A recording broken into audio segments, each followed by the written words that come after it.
What's up, guys, and welcome back to another episode of the Barbados Walk. I'm your host, and in this video, we're going to be continuing with our normal theme of talking about languages. Yes, at this point, I think it's safe to say that I'm obsessed with languages. I'm obsessed with learning about people's cultures. I'm obsessed with learning about different parts of the planet and how different people think in their own language. But the thing that always catches me off guard is what we are going to be talking about in this video today. You see, when it comes to learning about languages, there are the things that you can learn in a textbook. You can just look at a textbook or a dictionary, and you can check up the word for cup, for house, for happy, for sad, for whatever.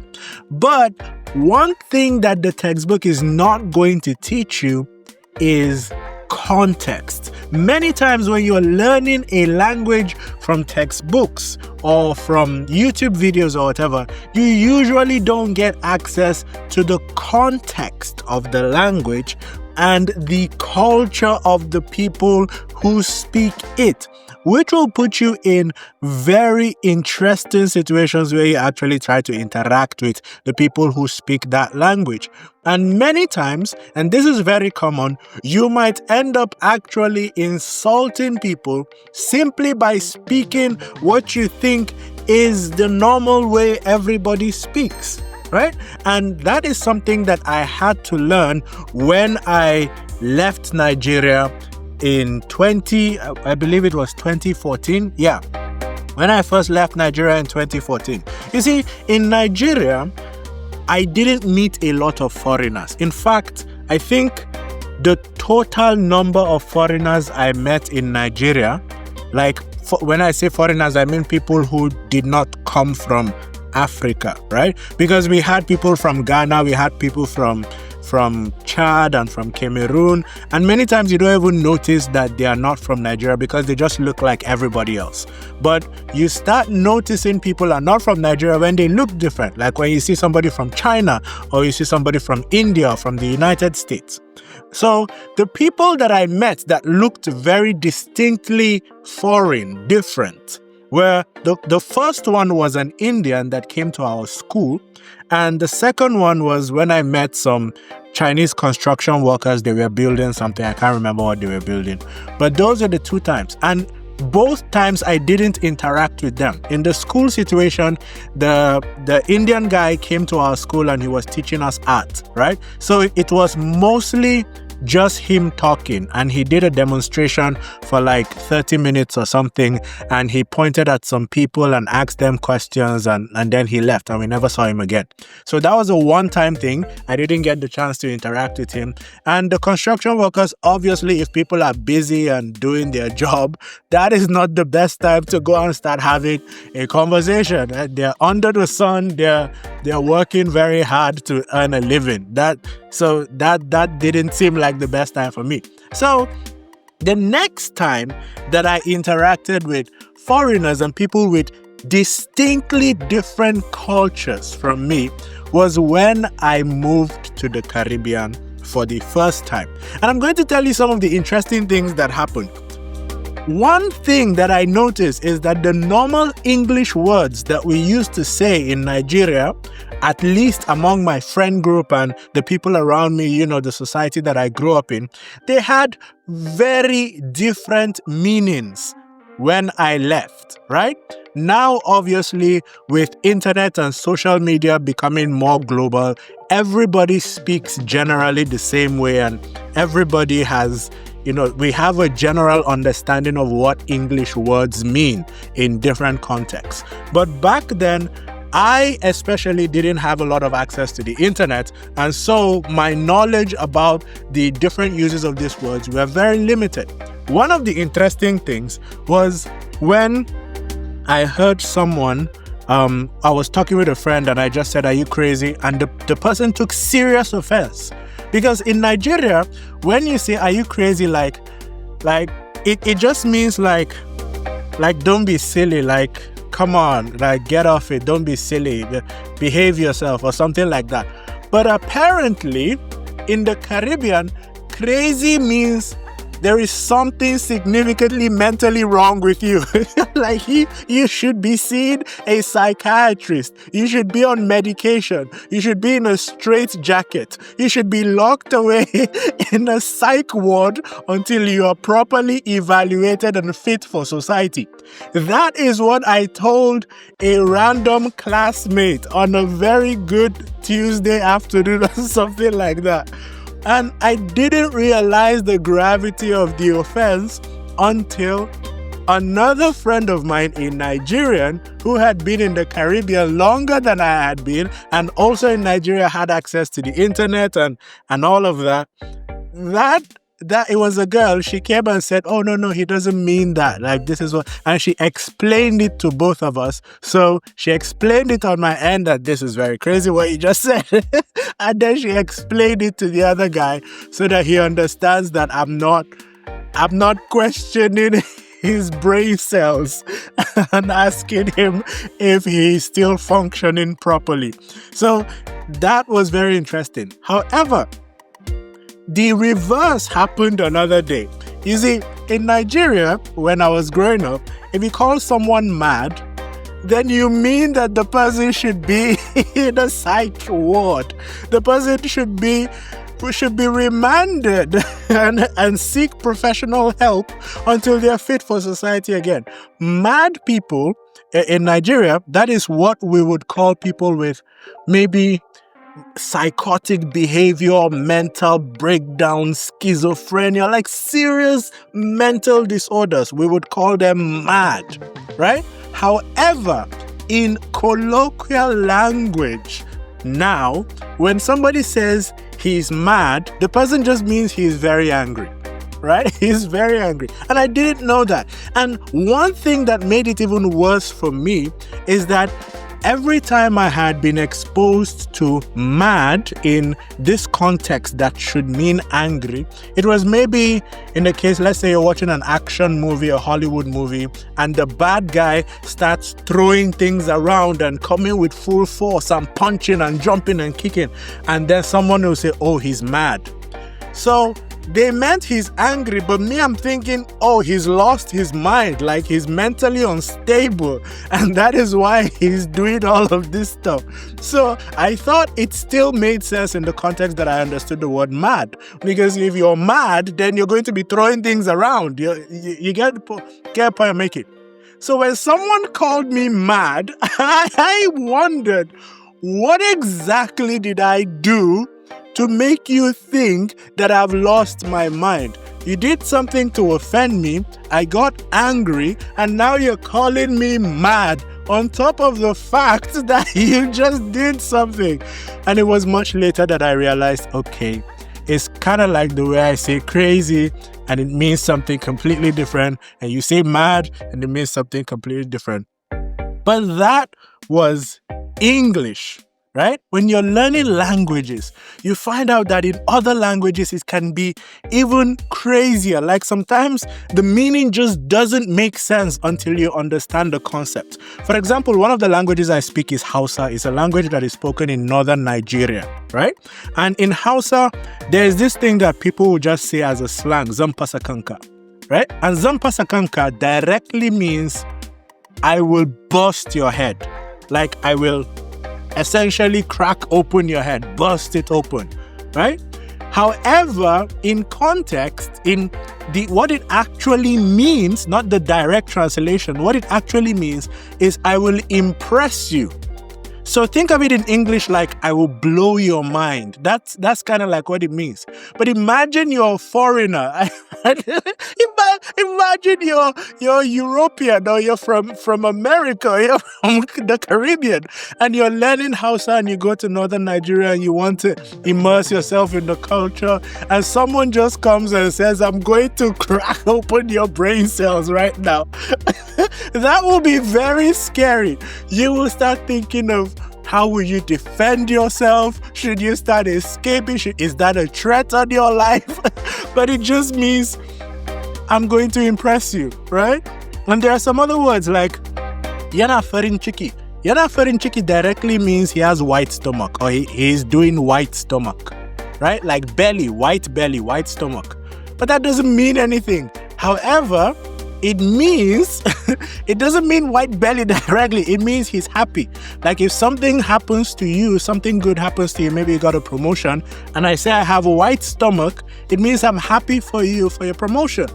But if I have black stomach, that means I'm envious of you, I'm jealous. So that one is yana bucking chicky, not farin chicky, to be bucking chicky. Right? So I have black stomach means I'm envious of you. I don't like that this good thing happened to you. I'm jealous. Right? So in many languages, these things, you have to understand the context. Right? In Barbados, however, they take it one step further.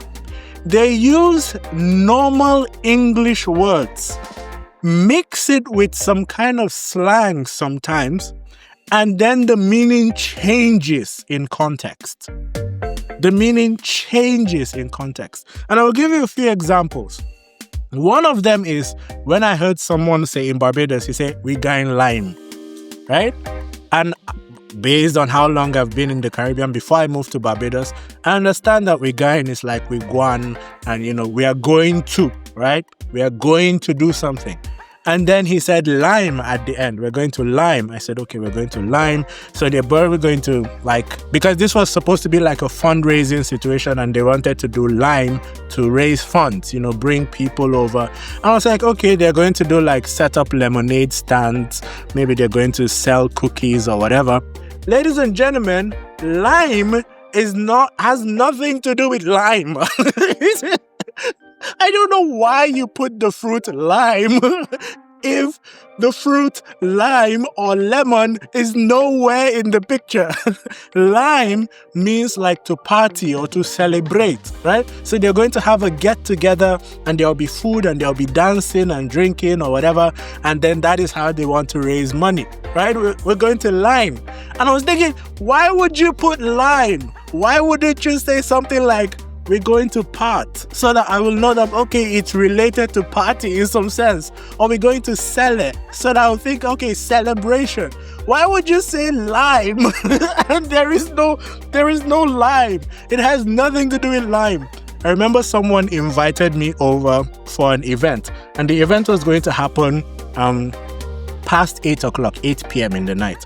And back then I didn't have access to a car, so I wasn't driving. So I had to depend on public transport. And public transport where I was living was very difficult. So I would have to wait hours to get a lot of time to get, and then it would take me all the way there. But I'll spend 2-3 hours in traffic just trying to navigate my way and waiting for buses. And the whole thing looked like it was going to be cumbersome, especially at that time in the night.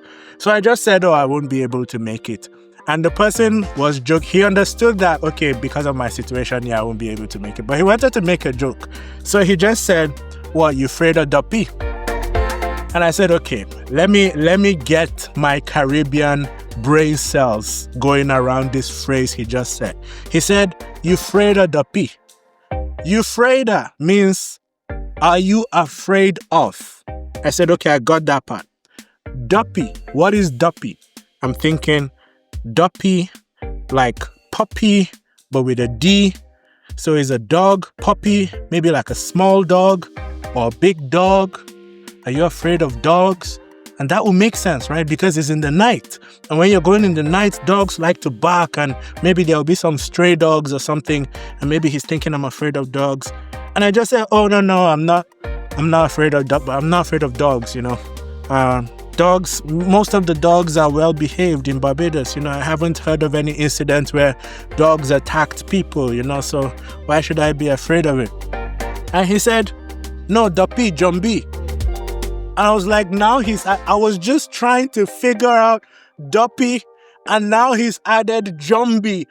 Why is there a jumbi? What is that? I haven't figured out duppy. You're adding jumbi.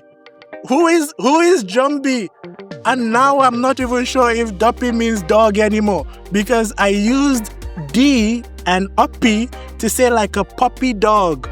And now it's become a J and it's jumping from one place to another.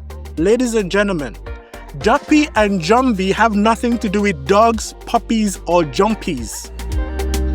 It is ghosts. It means ghosts. Tell me how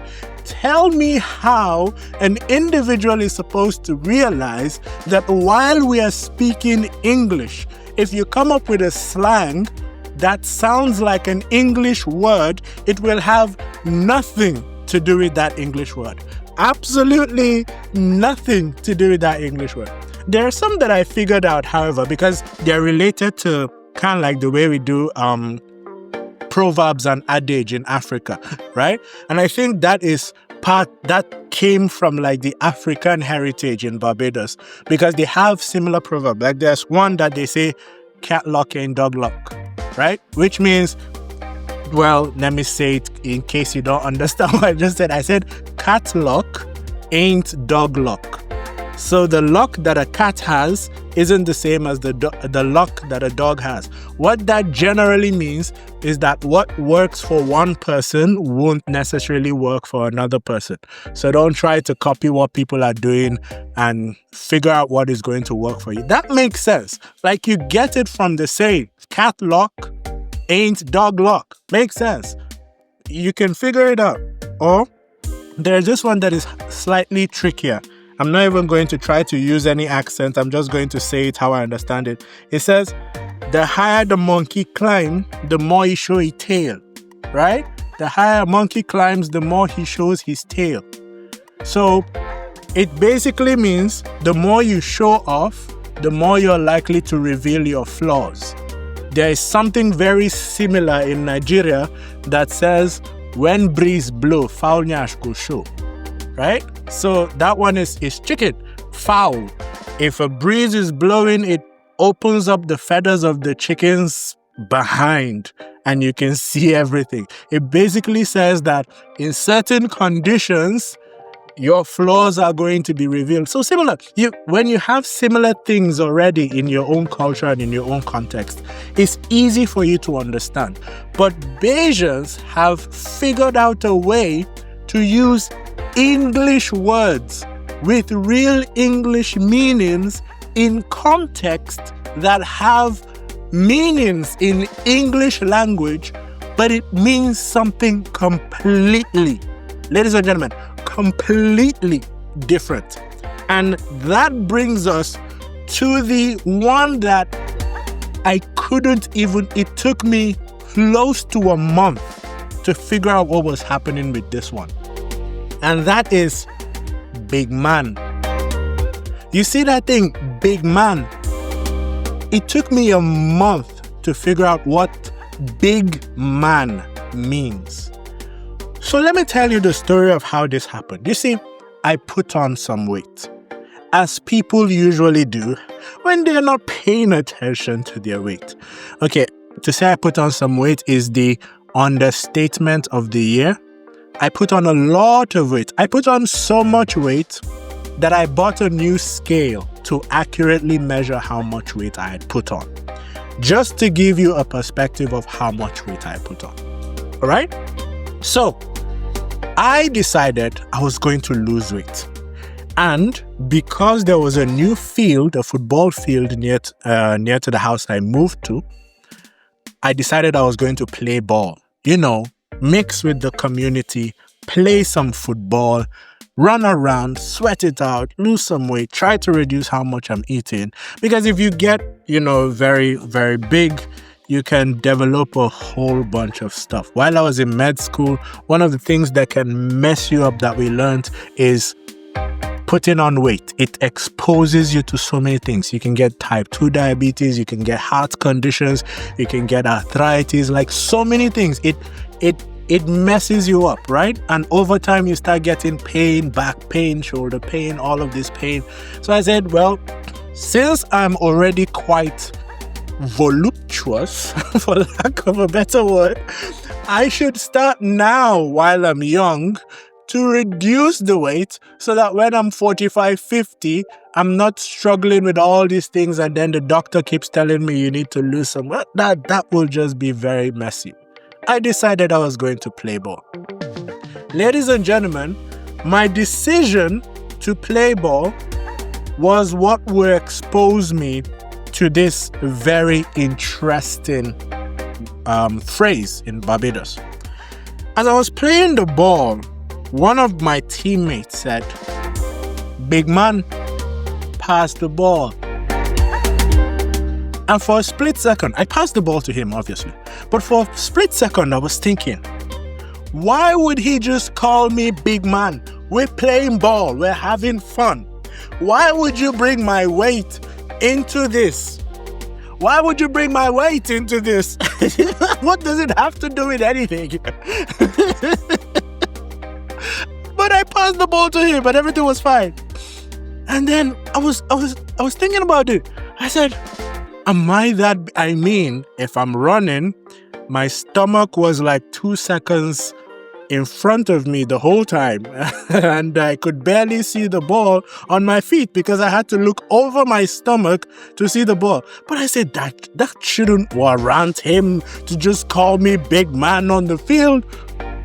And so, somebody else got the ball from him and they were running towards our post to score us. So one of our defenders, this guy was very slim, like, this almost prepubescent teenagers. I don't know, he was probably like 15, 16, but when puberty hasn't really hit, there are no muscles, no significant body fat, and he's always playing ball, so he just looks very slim, right? So imagine somebody like that, very slim guy. And this guy didn't realize what was going on. I think he was distracted for a second. So the guy that called me big man wanted to get his attention so that he will defend properly. He said, "Big man, mark the ball." And I was like, hold up. You call me big man. Then you see someone that is half my size and you also call him big man. But the guy on this same field that is almost double my size, because there was one guy that was very big, right? He was almost like 1.5 or 2 times my size, and he was also playing ball. Probably for the same reason, he also probably wanted to lose weight, or he was just having fun, I don't know. But I say, you saw somebody like that on the field, and you didn't call him big man. You called him by his name. But I am big man. The guy who is half my size is big man. What exactly? That is when I started thinking that this phrase, big man, doesn't have anything to do with size. It has to do with something else. But obviously, I didn't say everything out loud. I was just playing ball and, trying to score because I'm very competitive like that. So after the match, I hung around to hear what people were saying. That's what I do in my as a hobby, right? Hang around Bajans and hear how they talk and try to figure out what they're saying. Because when a Bajan is talking to you, they switch to normal English. The moment they realize that you're a foreigner, right? Because I look Bajan. I could be Bajan, right? We all look the same. So, but the moment they realize you're a foreigner, whether from your accent or because you said something or because you couldn't understand something they said, they switch to clean English. Normal English, no Bajan Creole, no accents, no slangs, nothing. And they start communicating with you. But I want to learn how to communicate, right? Because I love languages and I love accents and all those things. So I want to learn so that I don't always have to be at a disadvantage when I'm in a group, right?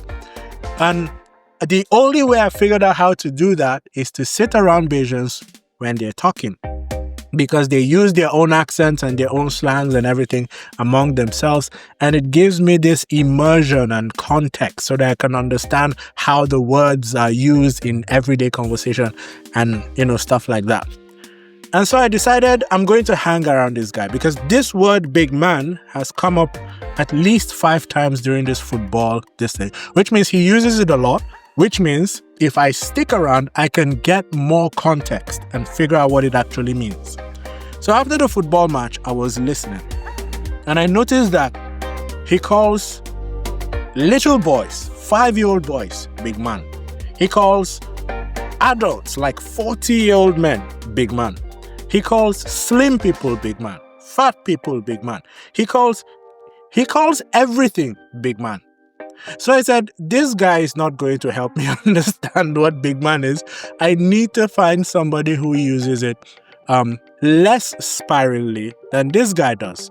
And so I was on the alert. Every day I'll try to see if someone will use the phrase big man. And for like a month, I was doing this research. Not consciously every day, obviously, but anytime I remember, I'll just start listening for it. And it was until there was a shop near the house that I was staying at. And one day, someone came to this shop and the shop owner says, "Hey, big man, what are you doing?" And then the customer that came to buy something said, "How you go call me big man where you is the big man?"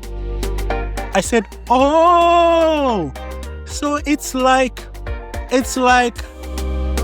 you're just hollering at somebody. It's like, hey boss." Like in Nigeria, we have this thing where we say chairman, like my oga, my leader, my chairman. It don't really mean that the person is your superior or your leader or is the boss man. It's just like a holler at you, "Hey boss, what's up bro?" Something like that. So the big man doesn't have anything to do with being big or being a man for that matter. It's just like a term of endearment. It's a meaningless phrase that means everything at once when you're talking with someone who is your friend. Right? So it can be used as an insult, it can be used as a compliment, it can be used anyway. Like there was a time I saw somebody say, "Well, that big man just sitting there doing nothing." And that is not a term of endearment in that context, right? Because you're angry with the person and the big man there is like that, more like that big good for nothing or something. I don't know how to put it. You can't understand it until you get it. Once you get it, you get it. But if you don't get it, it cannot be explained to you properly. And that is the beauty of language. But there are some other things in Barbados, naturally, that I still don't understand. And they just come up in sentences.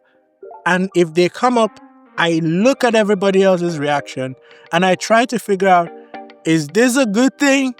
Is this a bad thing? Should I be concerned? What is the context here? Can someone explain it to me? And I feel like I've actually learned more than I knew before I came here, but there's a lot to learn. Thank you very much for watching the video. I'll see you in the next one. Bye-bye.